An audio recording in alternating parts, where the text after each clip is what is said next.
see what the future lawyers look like, but look to your left and your right and understand that person is going to be one of your future colleagues. Get to know them. Take some time. Find out what their ambitions are. You all can grow together as you take on the challenge of getting into law school.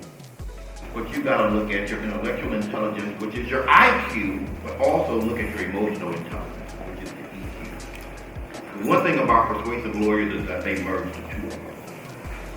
In looking at your checklist, you got to look at law school, look at what you're doing post to law school, because it's really about selling your legal expertise.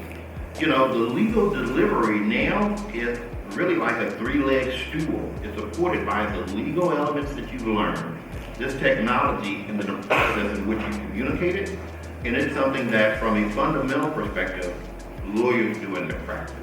Not much has changed, and I was in law school 30 years ago. As you've heard the stories, they're very true. You've got to be committed to it. You've got to make sure you understand that it's a challenge. And it's not only a challenge once a day, it's a challenge every day and all day. And the one thing I know with you future lawyers is you've got to enter into this marketplace with considerably more expertise and knowledge than those in the past. And this technology will help you get there. So I'm going to say, with this checklist of skill set items for future lawyers, understand where technology is going to fall into your application and the impact of law. Understand what that process means as far as the management of your time. Understand the basics of business fluency.